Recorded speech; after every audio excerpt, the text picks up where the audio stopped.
فرمایا لوگو دلاں دا سکون صرف میرے ذکر دے اندر ہے۔ حضرات گرامی قدر، ایک بہت ہی پیارا واقعہ،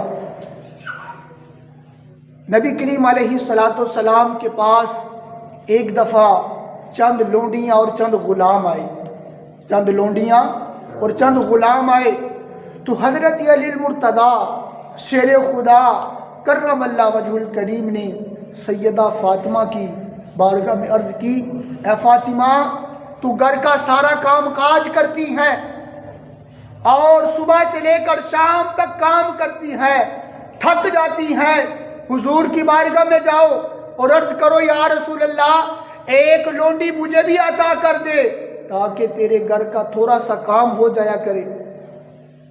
تو سیدہ فاطمہ الزہرا رضی اللہ تعالی عنہا خاتون جنت حضور کی بارگاہ میں حاضر ہوئی، عرض کی یا رسول اللہ صلی اللہ علیہ وسلم ایک لونڈی مجھے بھی عنایت فرما دیں۔ حضور میں سارا دن کام کرتی ہوں، یہ میرے ہاتھ بتا رہے ہیں کہ میں سارا دن کام کرتی ہوں، تھک جاتی ہوں۔ تو میرے کریم آقا نے فرمایا فاطمہ تجھے ایک ایسا وظیفہ بتاتا ہوں، تجھے ایک ایسا وظیفہ بتاتا ہوں، رات کو سونے سے پہلے اس کو پڑھا کر اللہ رب العزت تیرے کاموں میں آسانی پیدا فرما دے، اللہ رب العزت تیرے کاموں میں آسانی پیدا فرما دے گا۔ تو میرے کریم آقا نے فرمایا اے فاطمہ جب سونے لگے تو 33 مرتبہ سبحان اللہ پڑھ لیا کرو، 33 مرتبہ الحمدللہ پڑھ لیا کرو، 34 مرتبہ اللہ اکبر پڑھ لیا کرو اور پھر سو جایا کرو۔ اللہ رب العزت تیرے کاموں میں برکت عطا فرمائے گا اور تیری مشکلوں کو حل کر دے گا، تیری پریشانیوں کو حل کر دے گا۔ حضرات گرامی قدر، پتہ چلا کہ سکون اگر انسان کو میسر ہے تو وہ اللہ رب العزت کے ذکر سے ہے، اللہ رب العزت کے ذکر سے ہے۔ اگر ہم اللہ کا ذکر کریں گے تو حضرات گرامی قدر ہماری مشکلیں بھی آسان ہوگی، ہماری پریشانیاں بھی دور ہوں گی، اللہ ہمیں اتنا عطا کرے گا، اللہ ہمیں اتنا مال عطا کرے گا، انسان کے ذہن کے اندر بھی نہ ہوگا کہ یار اللہ نے مجھے اتنا دے دیا، مجھے اتنا عطا کر دیا۔ یہ سارا صدقہ اللہ رب العزت کا ذکر کرنے سے ہے، اللہ رب العزت کا ذکر کرنے سے ہے۔ ایک دفعہ حضرت موسیٰ علیہ السلام، کہیے سبحان اللہ، سبحان اللہ، سبحان اللہ کہا کریں، اللہ کا ذکر ہے، یہ اللہ کی وحدہ لا شریک ہے۔ اگر آپ سبحان اللہ کہیں گے تو اللہ رب العزت آپ کے درجات کو بلند فرما دے گا۔ حضرت موسیٰ علیہ السلام رب کی بارگاہ میں عرض کرتے ہیں مولا کوئی ایسا وظیفہ بتا، آپ بھی اسے یاد کر لیں۔ حضرت موسیٰ علیہ السلام نے عرض کی مولا کوئی ایسا وظیفہ بتا جو میں تیرا وظیفہ کروں، تیرا ورد کروں، تجھے یاد کروں۔ مولا ایسا بتانا کہ مجھ سے پہلے کسی کو نہ بتایا ہو، مجھ سے پہلے کسی کو نہ بتایا ہو۔ تو اللہ نے فرمایا اے موسیٰ لا الہ الا اللہ کا کثرت کیا کرو، لا الہ الا اللہ کی کثرت کیا کرو۔ تو حضرت موسیٰ علیہ السلام نے رب کی بارگاہ میں عرض کی مولا لا الہ الا اللہ تو ہر انسان کرتا ہے، ہر بندہ لا الہ الا اللہ کہتا ہے۔ تو اللہ نے فرمایا اے موسیٰ زمین و آسمان کے وزن کو اگر ایک پلڑے میں رکھ دیا جائے، دوسرے پلڑے میں لا الہ الا اللہ کو رکھ دیا جائے تو اللہ نے فرمایا موسیٰ لا الہ الا اللہ کا پلڑا باری ہوگا، لا الہ الا اللہ کا پلڑا باری ہوگا۔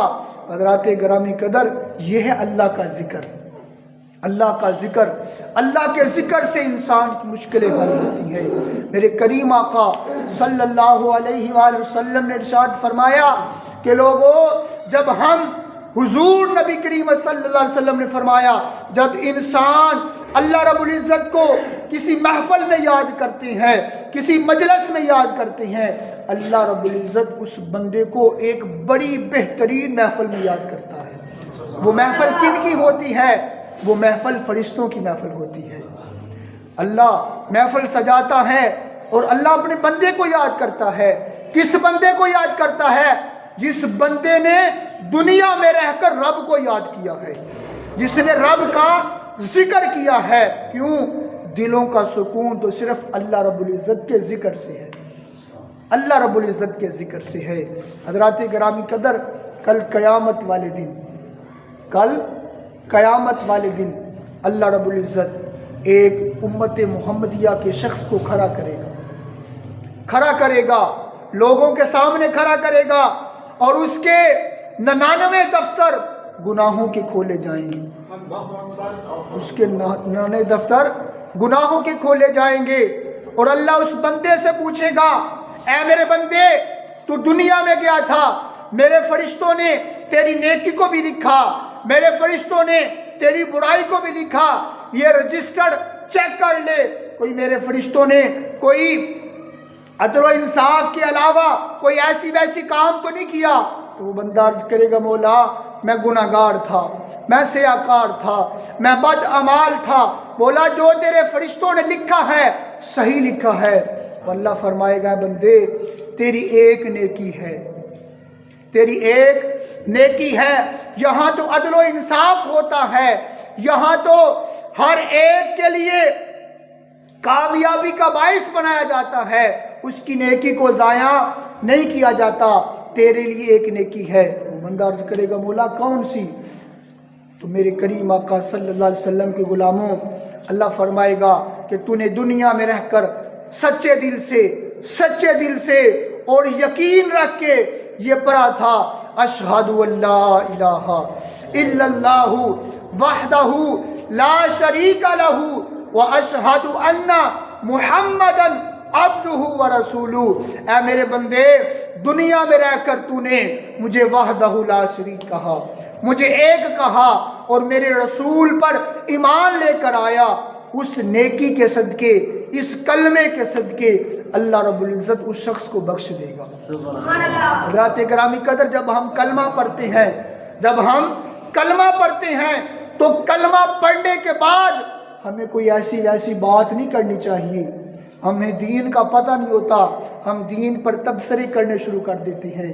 انسان اس دنیا سے جب جاتا ہے کچھ ایسی باتیں بول دیتا ہے، انسان اسلام سے خارج ہو جاتا ہے. کیوں؟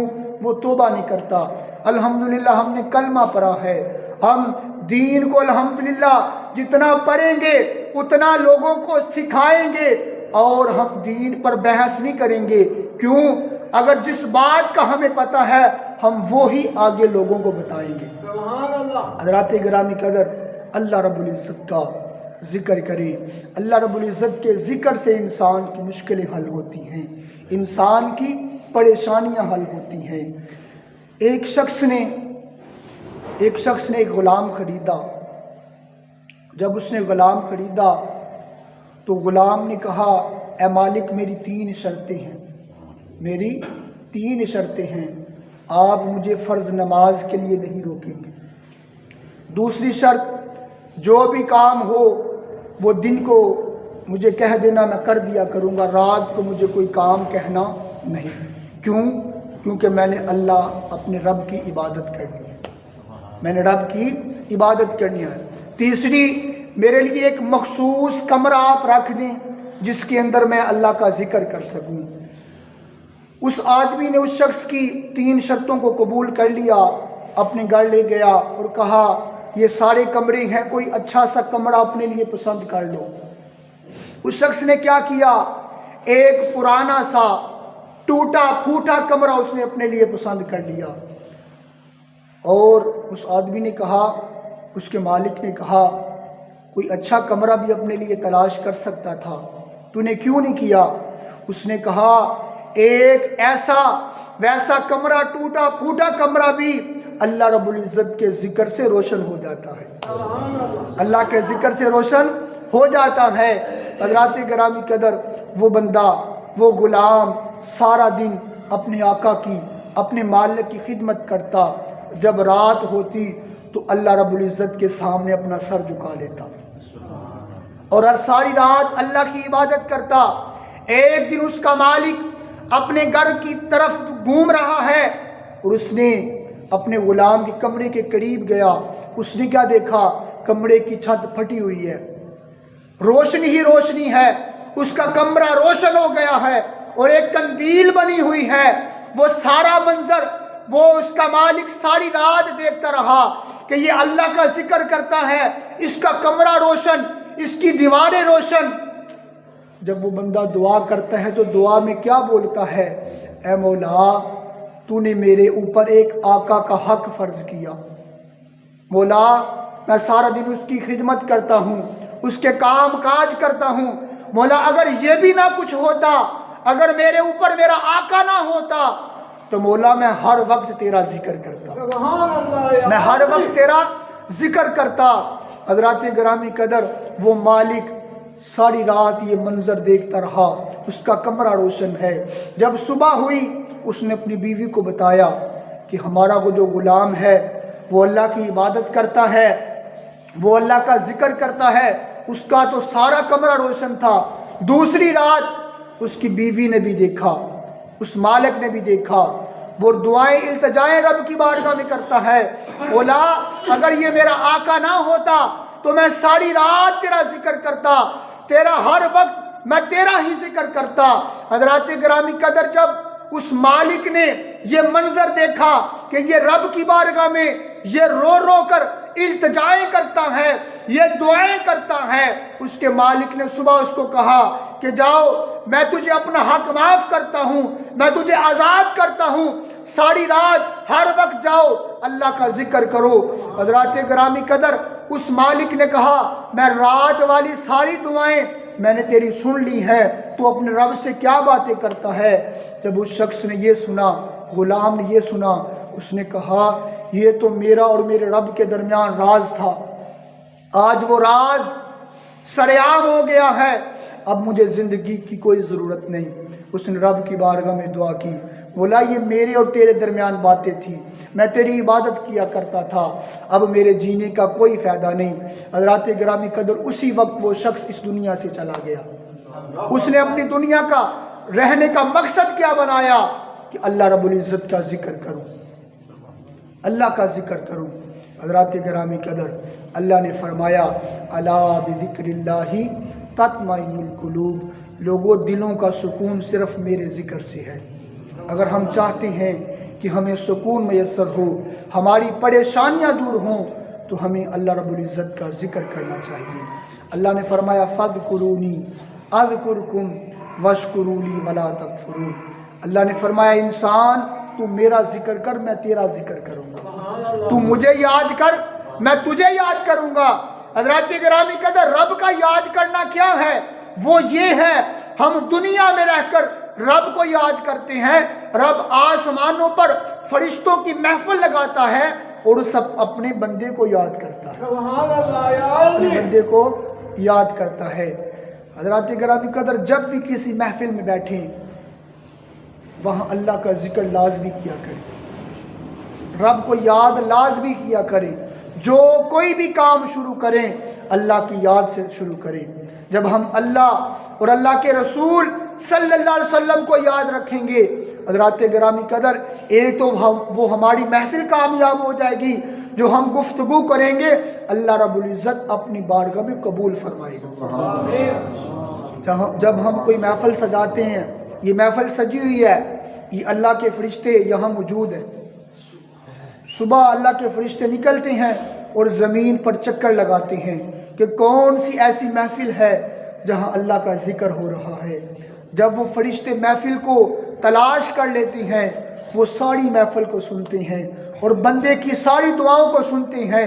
جب شام کو فرشتے رب کی بارگاہ میں حاضر ہوتے ہیں تو اللہ پوچھتا ہے اے فرشتوں کہاں سے آئے اور کیا کر کے آئے؟ فرشتے عرض کرتے ہیں مولا ہم زمین پر اترے تھے، تیرے بندے تیرا ذکر کرتے تھے، مولا تیرے بندے تجھے یاد کرتے تھے. اللہ پوچھے گا اے میرے فرشتوں، بندے مجھے یاد کرتے تھے، کیا میرے بندوں نے مجھے دیکھا؟ اللہ فرشتوں سے سوال پوچھے گا بندے مجھے یاد کرتے تھے، کیا میرے بندوں نے مجھے دیکھا؟ تو فرشتے عرض کریں گے مولا نہیں، بندوں نے تو نہیں دیکھا۔ تو اللہ نے فرمایا اگر مجھے دیکھ لیتے تو پھر کیا کرتے؟